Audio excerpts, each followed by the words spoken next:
Merhaba arkadaşlar, Ece'nin Örgüleri YouTube kanalına hepiniz hoş geldiniz. Kız bebeklerimiz için hem kolay hem de güzel tığ işi bir set yaptım.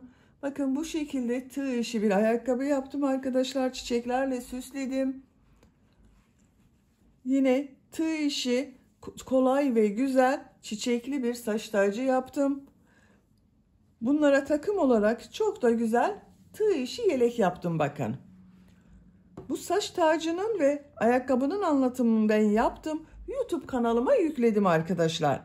Siz de bunlar gibi güzel bir takım yapmak isterseniz bu saç tacının ve ayakkabının olduğu YouTube linkini izlediğiniz bu videonun açıklama bölümüne ekliyorum.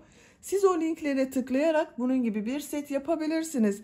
Veya Ece'nin Örgüleri YouTube kanalında çiçekli bebek ayakkabısı veya çiçekli saç tacı olarak arama yaparak kolayca bulabilirsiniz. Biz bugün bu kolay ve güzel tığ işi yelek örgüsünü yapacağız arkadaşlar. Yelek örgüsüne yakadan zincir yaparak başlıyoruz. Ben bugün yelek anlatımını 6 aylık bebek ölçüsüne göre yapıyorum.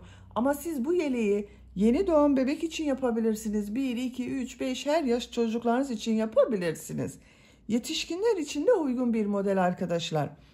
0-1 yaş arası çocuklar için bu yaka zincir sayısını benimle aynı sayıda başlayabilirsiniz. Sadece bu arttırma sırasını benim yaptığımdan bir sıra önce bırakırsanız 3 aylık bebek için olacaktır.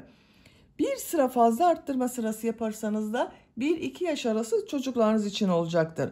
Daha büyük çocuklar için yapmak istiyorsanız bu yaka zincirini daha fazla sayıda başlayabilirsiniz. Yaka açıklığını ne kadar istiyorsanız o kadar zincir ile başlayabilirsiniz arkadaşlar. Farklı ölçülerde yapmak isteyen arkadaşlar için standart beden ölçü tablosunu ben hazırladım. Bu genişliğin, yüksekliklerin olduğu standart beden ölçü tablosunu izlediğiniz bu videonun açıklama bölümüne ekliyorum. O tabloya göre genişlik ve yüksekliklerini istediğiniz ölçüde ayarlama yapabilirsiniz. Yakadan 3 düğmeli yaptım ben bugün yeleği bakın. Bu şekilde giydirip çıkarması kolay. Siz isterseniz bunu 4-5 düğmeli yapabilirsiniz. Açık olarak görelim. Bakın çok güzel görünüyor arkadaşlar. Ben bugün yelek örgüsünde iplik olarak bu ipliği kullandım. 100 gram iplik üzerinde 330 metre var. Ben bugün bu ipliği ve bu renk ipliği kullandım arkadaşlar. Siz bu yelek örgüsünde istediğiniz marka iplik ve renkleri kullanarak yapabilirsiniz. Her renk iplik ile çok güzel oluyor bu model. Yaka örgüsünün burada da çok az miktarda beyaz renk iplik kullandım. Beyaz ipliğiniz yoksa siz kendi rengiyle de yaka çalışması yapabilirsiniz veya yaka çalışması yapmadan da kullanabilirsiniz. Tığ olarak 5 numara 3 milimetre tığ kullandım. Elimin sıklığına göre bu tığı kullandım. Yumuşak bir örgü elde ettim arkadaşlar. Sizin eliniz sıkıysa yaptığınız tığ işi örgü hem sert olur hem de yaptığınız ölçü benim yaptığım ölçüden küçük olur. 3,5-4 milimetre tığları kullanırsanız daha güzel olur arkadaşlar. Yaka örgüsünün burada da 3 düğme kullandığımı zaten söyledim. Ölçülerini videonun sonunda ölçüyorum. Tekrar ölçerek zaman geçirmek istemiyorum. İpliği tığ hazırlayalım. Hep birlikte bu kolay ve güzel tığ işi bebek yeleğinin örgüsüne başlayalım. Örgü kanalıma abone değilseniz abone olmayı unutmayın lütfen. Örgü kanalıma abone olmak ücretsiz. Örgü kanalıma ücretsiz abone olup orada bulunan zil şekline dokunarak açık yaparsanız kanalıma video yüklediğim zaman ilk önce size bildirim gelir. Örgülerimden herkesten önce sizin haberiniz olur. İzlediğiniz videolarıma beğeni ve yorumlarınızı yaparsanız çok sevinirim arkadaşlar. Hepinize kolay gelsin. İyi çalışmalar. Örgüye yakadan zincir yaparak başlıyoruz. İlk ilmeği ben bu şekilde yapıyorum. Size nasıl kolay geliyorsa o şekilde yapabilirsiniz. Zincirleri yapmaya başlıyorum. Çok sıkı zincirler yapmıyorum. 66 zincir yapalım. 66 zincir yaptım. Çok sıkı zincirler yapmadım arkadaşlar bakın. Bu 66 zincirin kaç santimetre olduğunu ölçüyorum.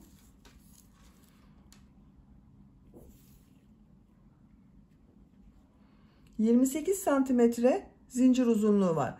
Benim elimin sıklığına göre 28 santimetre için 66 zincir yaptım arkadaşlar. Sizin daha fazla zincir yapmanız gerekebilir. Yapacak olduğunuz çocuğun büyüklüğüne göre bunu 1 yaşından büyük çocuklar için yapıyorsanız, 1-2 yaş arası yapıyorsanız 8 zincir fazla yapabilirsiniz. 74 zincir iyi gelecektir. Yeni doğan bebek için yapıyorsanız da, 3 aylık bebek için yapıyorsanız da 4 zincir eksik yapabilirsiniz. Şimdi bu zincirler üzerine trabzan yapıyorum. Tığ üzerine iplik arıyorum. 3 ilmek atlıyorum. 1, 2, 3, 4. ilmeğe trabzan yapıyorum. 2 defa da çıkardığım trabzan. Her ilmek üzerine bir trabzan yapıyorum.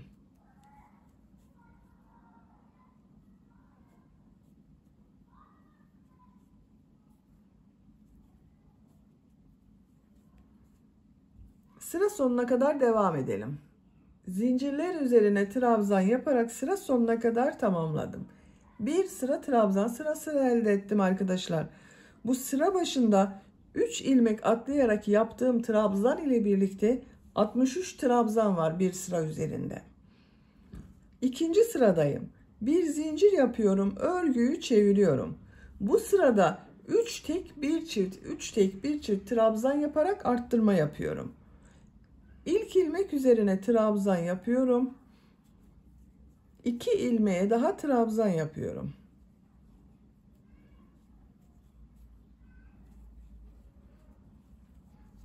Üç trabzan yaptım. 4. ilmeğe 2 trabzan yapıyorum. Aynı ilmek içine 2 trabzan yapıyorum.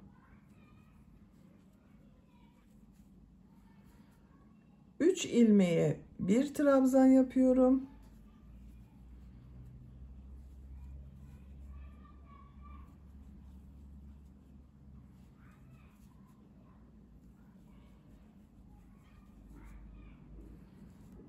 Dördüncü ilmeğe 2 trabzan yapıyorum.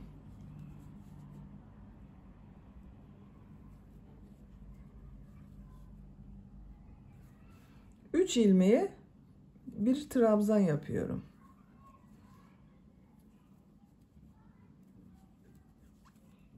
Bakın bu şekilde.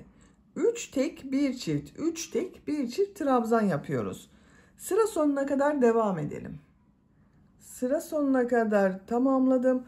Bu sırada 3 tek bir çift trabzanlar yaptım. Sıra sonunda yine bakın arttırmadan sonra 3 trabzan yaptım. Kaç arttırma yaptığımı sayıyorum. 1, 2, 3, 4, 5, 6, 7, 8, 9, 10, 11, 12, 13, 14, 15 arttırma yaptım. Bu bir sıra üzerinde 78 trabzan var arkadaşlar.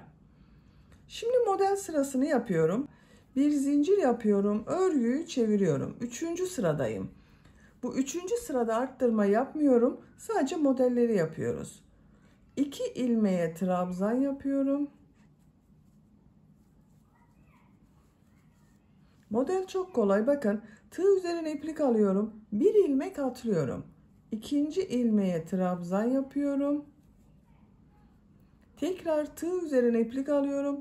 Atlama yaptığım bu ilmeğe dönerek trabzan yapıyorum. Bir ilmek atlıyorum. Trabzan yapıyorum. Atlama yaptığım ilmeğe dönerek trabzan yapıyorum.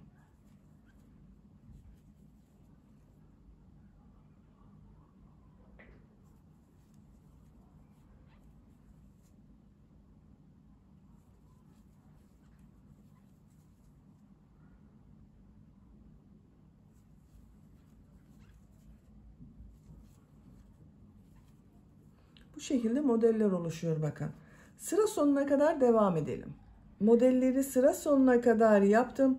Sıra sonunda yine 2 trabzan yaptım. Sıra başında da 2 trabzan yaptım. Sıra sonunda da 2 trabzan yaptım. Bir zincir yapıyorum. Örgüyü çeviriyorum. 4. sıradayız. 4. sırada trabzan yapacağız. Yine arttırmalar yapacağız. 3 tek bir çift trabzan yapıyorum. 3 ilmek üzerine trabzan yapıyorum.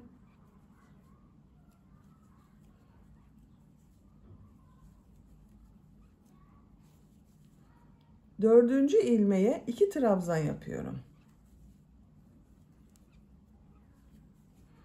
3 ilmeğe 1 trabzan yapıyorum. 3 trabzan yapıyorum arkadaşlar.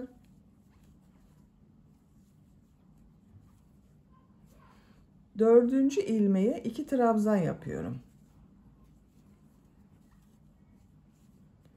3 tek 1 çift trabzan yaparak sıra sonuna kadar devam edelim. Sıra sonuna kadar 3 tek 1 çift trabzan yaptım. Çift yaptığım trabzandan sonra bakın 2 ilmeğe birer trabzan yaptım arkadaşlar. Burada 3 trabzan denk gelmedi. 2 trabzan yaptım. Dördüncü sırada 19 arttırma yaptım. 19 ilmek üzerine çift trabzanlar yaptım. Bu bir sıra üzerinde 97 trabzan var. 5. sıradayım. Bir zincir yapıyorum, örgüyü çeviriyorum. Model sırası yapıyoruz. 2 ilmek üzerine trabzan yapıyorum. 1 ilmek atlıyorum, trabzan yapıyorum. Atlama yaptığım ilmeğe dönerek trabzan yapıyorum.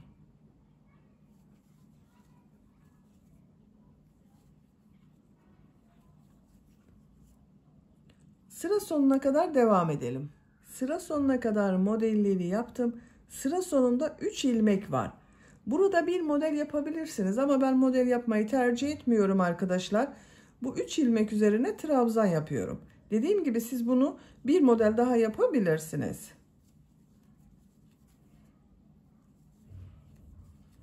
Bakın 3 trabzan yaptım. Bu sırada modelleri yaptık. Hiç arttırma yapmadım. 6. sıradayım. Bir zincir yapıyorum. Örgüyü çeviriyorum. 3 ilmek üzerine trabzan yapıyorum. Arttırma sırasındayız arkadaşlar.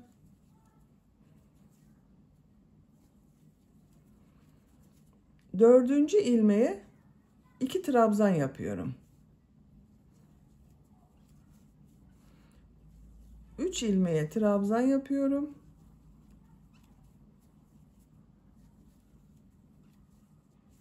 Dördüncü ilmeğe 2 trabzan yapıyorum. Aynı şekilde yine 3 tek 1 çift trabzan yapıyoruz. Sıra sonuna kadar devam edelim. Sıra sonuna kadar tamamladım. Sıra sonunda bakın bu arttırmadan sonra 1, 2, 3, 4, 5 trabzan yaptım.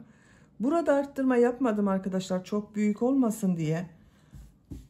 Bu 6. sırada toplam 23 arttırma yaptım. Bir sıra üzerinde 120 trabzan oldu. 7. sıradayım. Bir zincir yapıyorum, örgüyü çeviriyorum. İlk ilmek üzerine trabzan yapıyorum. Model sırasındayım. 2. ilmeği de trabzan yapıyorum.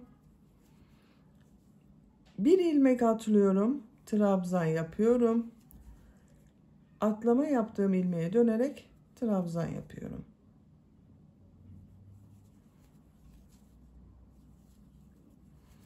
Bakın yine aynı şekilde model yapıyoruz. Sıra sonuna kadar devam edelim. Bir sonraki sırada yine burada yaptığımız gibi 3 trabzanı tek trabzan, 4. trabzanları çift trabzan yapalım. Arttırmalara devam edelim. Yakanın görüntüsü bakın bu şekilde arkadaşlar. Bu yaka arttırmaları bu 2 sıranın tekrarı ile olacak. Bir sırada trabzan sırası yapacağız. Trabzan sırasını yaparken bir çift 3 tek, bir çift 3 tek trabzan yapacağız. Bir sonraki sırada model sırası yapıyoruz. Model sırasında arttırma yapmıyoruz arkadaşlar, unutmayalım. Yapacak olduğunuz çocuğun büyüklüğüne göre bu yaka örgüsüne devam edelim. Yaka örgüsünü arttırmalar yaparak yapacağım ölçüye göre tamamladım. Kaç sıra yaptığımı sayıyorum. 1, 2, 3, 4, 5, 6, 7, 8, 9, 10, 11. 11. model sırasında bakın bitirdim arkadaşlar. Benim yapacağım ölçü için bu yeterli. Siz bunu 1 yaş çocuk için yapıyorsanız bir sıra daha arttırma sırası ve model sırası yapabilirsiniz. Kaç santimetre olduğunu da ölçüyorum. Yuvarlak bir roba yaptık bakın arkadaşlar. 11 santimetre yükseklik var. Benim yapacağım ölçü için bu yeterli. Şöyle katlıyorum. Görüntüsü böyle bakın. 12. sıradayım. 12. sırada kol ve gövde bölümünü birbirinden ayırıyorum. Artık örgüye gövdenin örgüsüyle devam ediyorum. Bu 11. sırada benim arkadaşlar bir sıra üzerinde 186 trabzan var. Sizin kaç trabzan varsa ortaya bir işaret yapın. Bakın şu şekilde katlayabilirsiniz de ama iki taraf eşit olursa daha iyi olur. Bakın. Bu son sırada kaç trabzan varsa sayın, ortaya bir işaret yaparsanız burası arka orta olacak.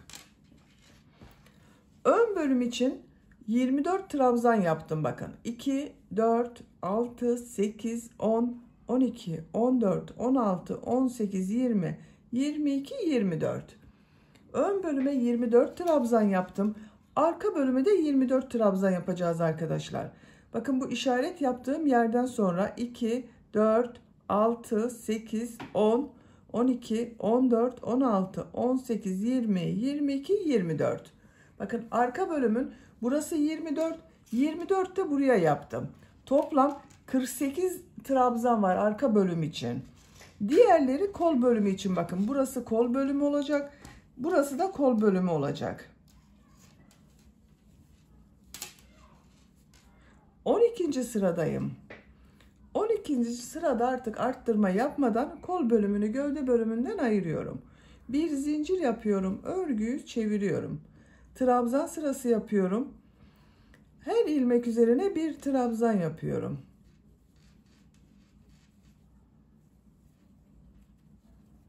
...24 ilmek ayırdım bakın buraya. Buraya kadar devam edelim. Ön bölüm için 24 trabzan yaptım. 2, 4, 6, 8, 10, 12, 14, 16, 18, 20, 22, 24. Tığ üzerine iplik alıyorum. Kol için ayırdığım bakın bütün ilmekleri atlıyorum. Bu işaret yaptığım ilmeğe trabzan yapıyorum.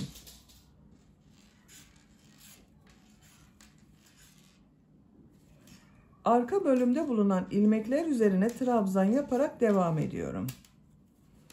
Her ilmek üzerine trabzan yapıyoruz. Bu kol için işaret yaptığım bu ilmeğe kadar trabzan yaparak devam edelim. Arka bölüm için 48 trabzan yaptım. Tığ üzerine iplik alıyorum. Bu kolda ayırdığım ilmekleri bakın atlıyorum. Diğer ön bölüm için bu ilk ilmek üzerine trabzan yapıyorum. Diğer ilmeklere trabzan yaparak devam ediyorum.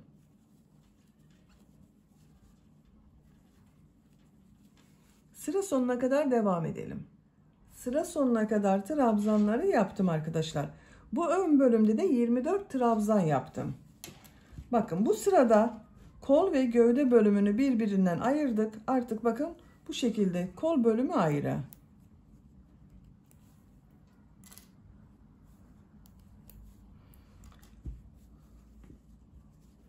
Gördüğünüz gibi bu şekilde oldu arkadaşlar. 13. sıradayım. 13. sırada artık gövde bölümünün modellerini yerleştirmeye başlıyorum. Bir zincir yapıyorum. Örgüyü çeviriyorum. 2 trabzan yapıyorum.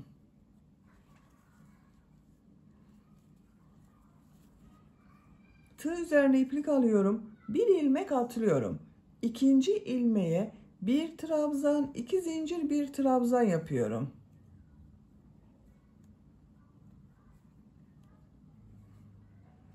V şekli yapıyoruz bakın. Bir trabzan, 2 zincir, bir trabzan yaptım. V şekli oldu. Tığ üzerine iplik alıyorum. Bir ilmek atlıyorum. Bir trabzan, 2 zincir, bir trabzan yapıyorum.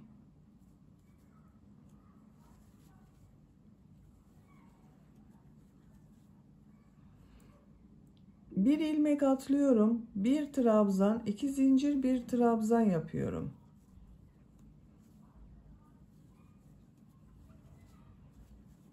Bir ilmek atlıyorum. Bir trabzan, 2 zincir, bir trabzan yapıyorum.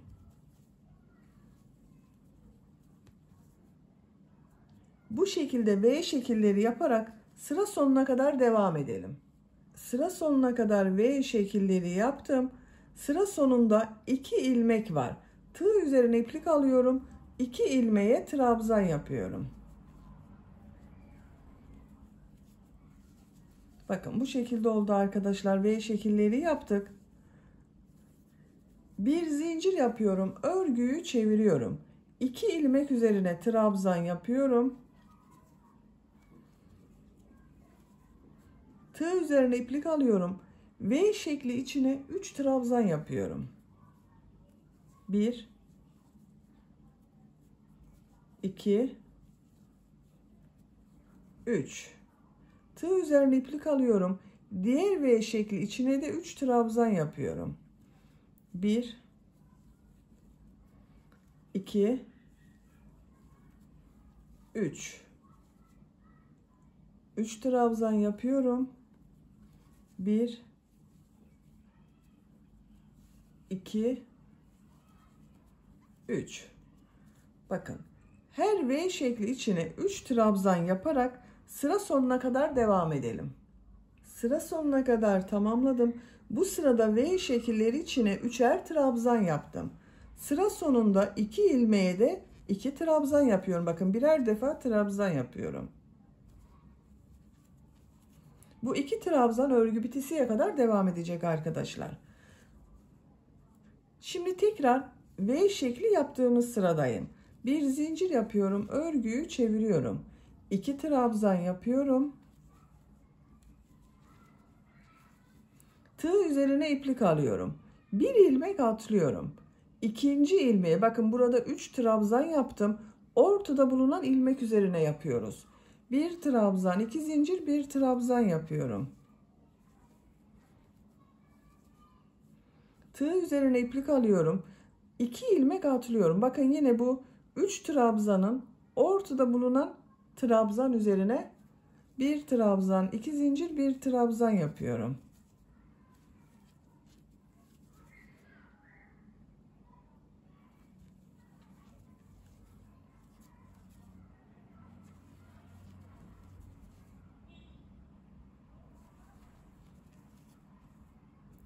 Sıra sonuna kadar devam edelim. V şekilleri yaparak sıra sonuna kadar tamamladım.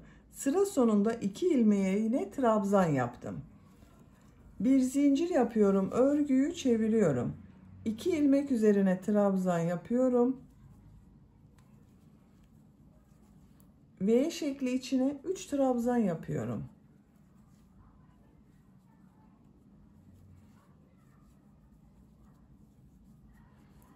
Diğer V şekli içine de 3 trabzan yapıyorum.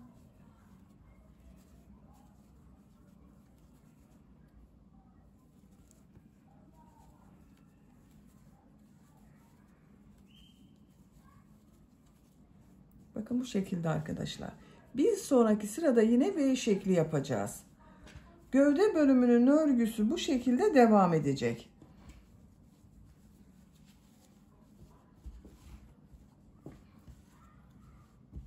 Bu iki sırayı tekrarlayarak bir sırada V şekli yapacağız. Bir sonraki sırada V şekillerinin içine 3 trabzan yapacağız. Yapacak olduğunuz çocuğun büyüklüğüne göre bu sıraları tekrarlayarak gövdenin örgüsüne devam edelim. Gövde bölümün örgüsünü 7 model sırasını tamamladım arkadaşlar. 8. model sırasında V şekilleri yaptığım sırada bitirdim. 1, 2, 3, 4, 5, 6, 7. 7 tam model yaptım. 8. de V şekilleri yaptığım sıradayım. Santimetre olarak ölçüyorum.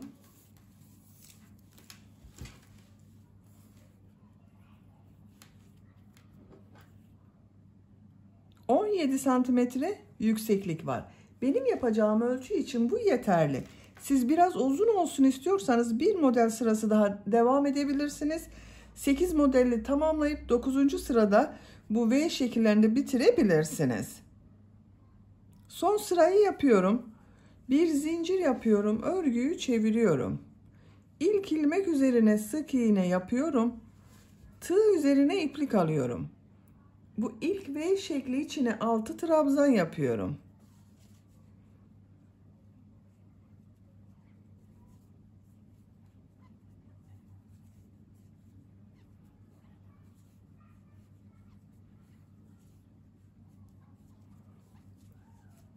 Altı trabzan yaptım. Tığ üzerine iplik almadan diğer V şekli içine sık iğne yapıyorum. Tığ üzerine iplik alıyorum. Diğer V şekli içine 6 trabzan yapıyorum.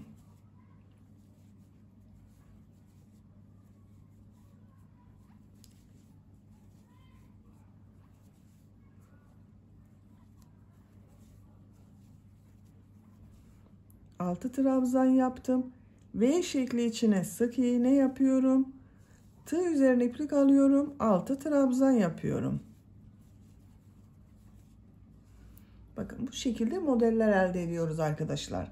Sıra sonuna kadar devam edelim. Modelleri sıra sonuna kadar yaptım.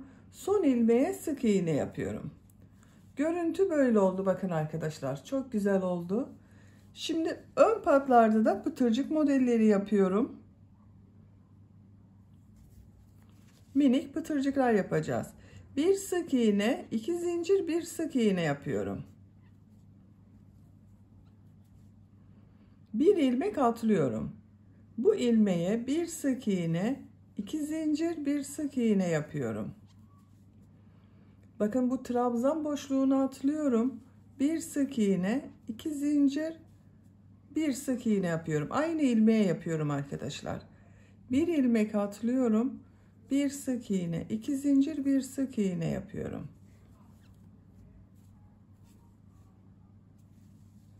Bu kol bölümünü ayırdığımız bakın bu sıraya kadar pıtırcık modelleri yaparak devam edelim. Ön patta pıtırcık modelleri yaparak buraya kadar tamamladım. Bakın arkadaşlar kol bölümünü ayırdığım sıraya düğme iliği yapacağız. Bu yaka bölümünün buraya 3 tane düğme iliği yapmak istiyorum. Birisini hemen bu yakanın başlangıcına, ikincisini buraya bakın arkadaşlar. Bu kol bölümünü ayırdığım sıra bakın. Üçüncüsünde ikisinin ortasına. Bakın buraya.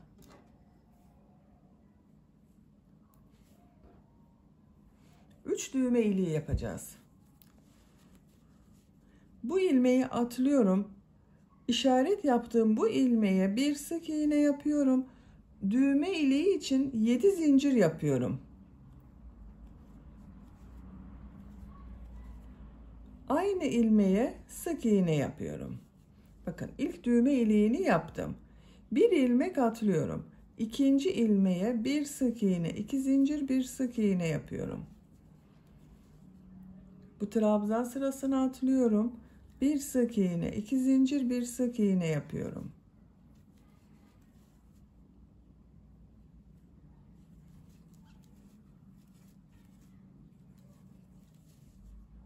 İlmek atlıyorum. Bir sık iğne, 2 zincir, bir sık iğne yapıyorum. Bakın diğer düğme iliğini yapacağım ilmeğe geldim. Bir ilmek atlıyorum. Bir sık iğne yapıyorum. Düğme iliği için 7 zincir yapıyorum. Aynı ilmeğe sık iğne yapıyorum. İkinci düğme iliğini yaptım. İki düğme iliği arasına 1, 2, 3, 4 pıtırcık modeli yaptım. Bu iki düğme iliği arasına da 4 pıtırcık modeli yapacağız arkadaşlar. İlmek atlıyorum. Bir sık iğne, 2 zincir, bir sık iğne yapıyorum.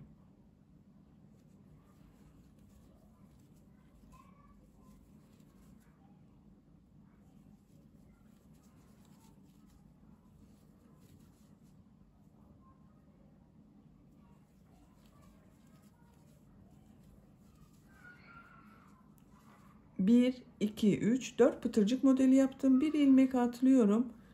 Bir sık iğne yapıyorum. Düğme iliği için 7 zincir yapıyorum.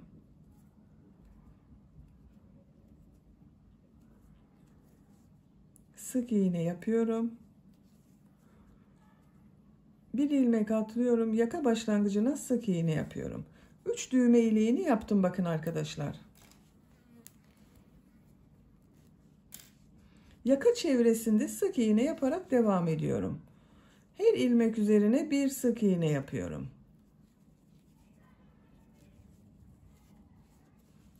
Diğer ön pata da pıtırcık modelleri yapacağız. Buraya kadar devam edelim. Yaka çevresinde sık iğne yaparak diğer uç noktaya kadar tamamladım. Bakın görüntü olarak böyle oldu. Burada da pıtırcık modelleri yapmaya devam ediyorum. Burada yaptığım gibi pıtırcık modelleri yapıyorum. Bir sık iğne, 2 zincir, bir sık iğne yapıyorum. Bir ilmek atlıyorum. İkinci ilmeğe bir sık iğne, 2 zincir, bir sık iğne yapıyorum.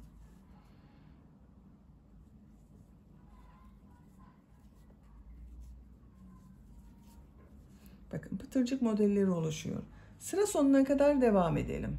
Pıtırcık modelleri yaparak sıra sonuna kadar tamamladım. Son yaptığım pıtırcık modeli bu ilmek ile ilmek kaydırma yaparak bitiriyorum. İpliği kesiyorum. Bakın arkadaşlar, bu tarafta pıtırcık modelleri bu şekilde göründü. Düğmelerini de diktim ben. 3 tane düğme diktim bakın buraya. Yaptığım bu düğme iliklerinin tam karşısına düğmelerini diktim. Şimdi buna bir de yaka çalışması yapmak istiyorum. Beyaz renkli iplik kullanıyorum. Modelli yaka yapacağız arkadaşlar. Modelleri yapmak için ilk başta bir kafes örgüler yapıyorum. Üst zincirden oluşan kafes örgüler yapıyorum. Bakın bu birinci değil, ikinci ilmekten ipliği bağlıyorum.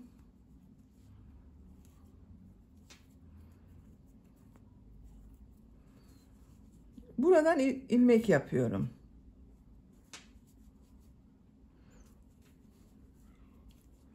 Üç zincir yapıyorum. Tığ üzerine iplik almadan bakın bu trabzan başladığım şu ilmekler var arkadaşlar. Bunlara yapıyoruz. Bu bir ilmeğe atlıyorum. Şu ilmeğe sık iğne yapıyorum. 3 zincir yapıyorum. Bakın tekrar gösteriyorum. Şu ilmeği atlıyorum. İkinci ilmeğe sık iğne yapıyorum. 3 zincir yapıyorum. Bir ilmek atlıyorum. İkinci ilmeği şu şekilde alarak sık iğne yapıyorum.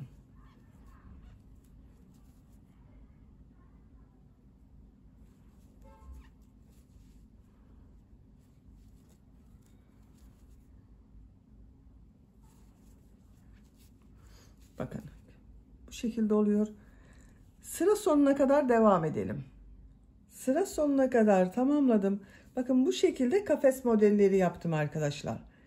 Kaç model yeri yaptığımı sayıyorum. 2, 4, 6, 8, 10, 12, 14, 16, 18, 20, 22, 24, 26, 28, 29 kafes oluştu bakın. Bu sayının tek sayı olması gerekiyor arkadaşlar. Sizin 27 olabilir, 31 olabilir, 33 olabilir. Benim 29 oldu. 29 olması için bakın burada 2 ilmek atladım. Denk gelmesi için arka bölümün ortasında 2 ilmek atladım. Bir kafes yaptım. Sıra sonunda yine burada bir ilmek boş kaldı bakın. 4 zincir yapıyorum. Örgüyü çeviriyorum. Bu sırada bu 3 zincirler üzerine V şekilleri yapacağız. Tığ üzerine iplik alıyorum. Bu 3 zincir üzerine bir trabzan yapıyorum. İlk V şeklini bu şekilde oluşturuyorum. Tığ üzerine iplik alıyorum. İkinci V şekli içine bir trabzan, 2 zincir, bir trabzan yapıyorum.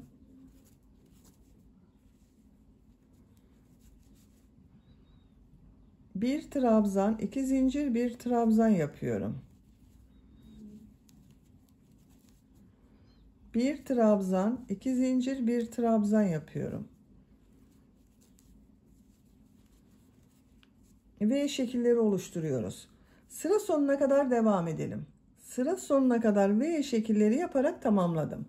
Bakın her zincir üzerine bir V şekli yaptım. Bu sırada bir sıra üzerinde 29 V şekli oluştu.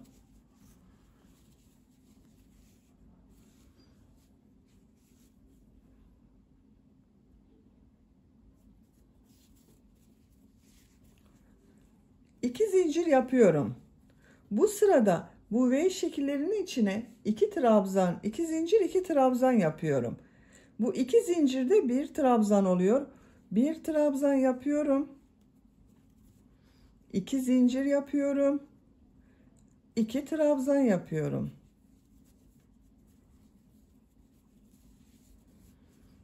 Tığ üzerine iplik alıyorum. İkinci V şekli içine 2 trabzan, 2 zincir, 2 trabzan yapıyorum.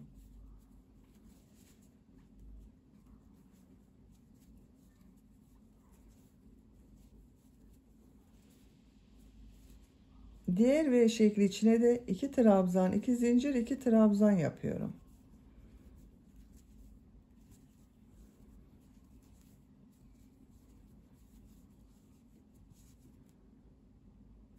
Sıra sonuna kadar devam edelim. Sıra sonuna kadar modelleri yaptım. Son V şekli içine de 2 trabzan, 2 zincir, 2 trabzan yaptım.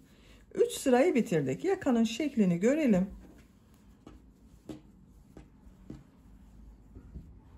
Bakın arkadaşlar, bu şekilde oldu. 4. sıradayız. Son sıradayım.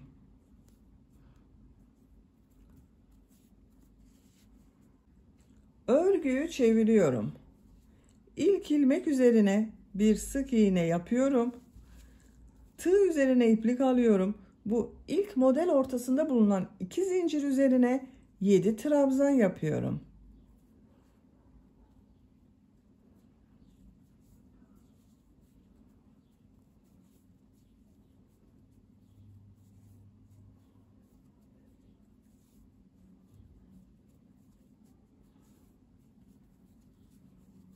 Yedi trabzan yaptım.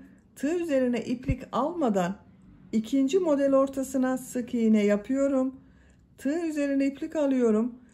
Diğer model ortasına 7 trabzan yapıyorum.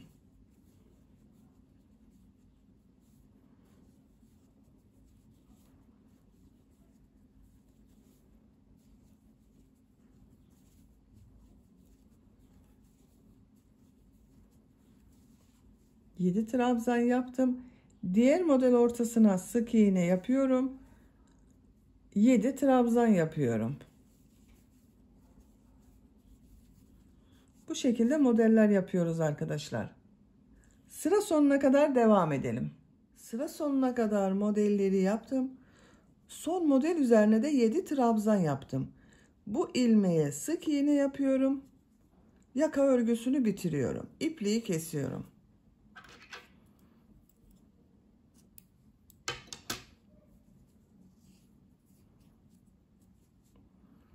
İplik ucunu bakın şöyle örgünün ters tarafından çekerek kaybediyoruz arkadaşlar.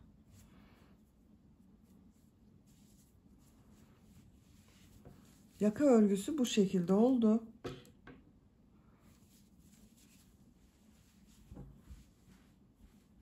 Bakın çok güzel oldu.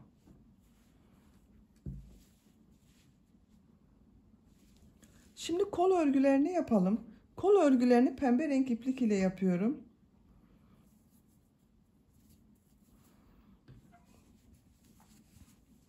Kol altından ipliği bağlıyorum.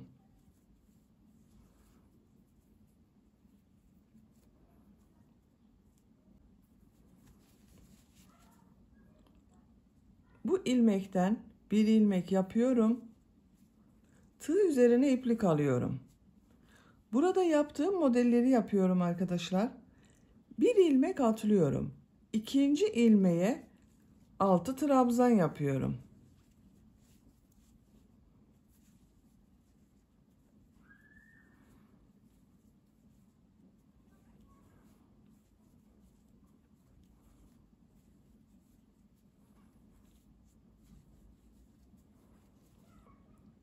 Aynı ilmek için 6 trabzan yaptım.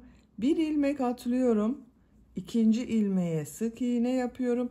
İplik ucunu da içinde tutuyorum. Tığ üzerine iplik alıyorum. Bir ilmek atlıyorum.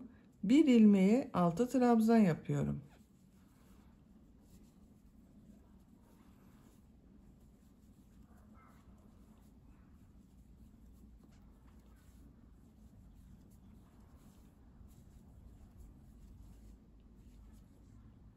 Bir ilmek atlıyorum, sık iğne yapıyorum.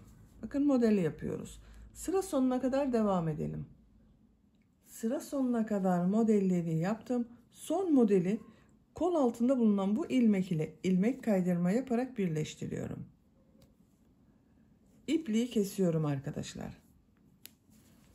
Bakın kol örgüsünün birisini yaptım. Kaç model yaptığımı sayıyorum. 1, 2, 3, 4, 5, 6, 7, 8, 9, 10, 11 model var bir kol üzerinde. Diğer kol örgüsünü de ben hazırladım. Siz de bu kol örgüsünü başladığımız gibi kol altında bulunan ilmekten başlayıp tamamlayabilirsiniz. Bakın diğer kol örgüsü de bu şekilde. Böylece yelek örgüsünü bitirdim. Açık olarak görelim. Bakın arka görüntüsü bu şekilde. Düğmelerini takıyorum.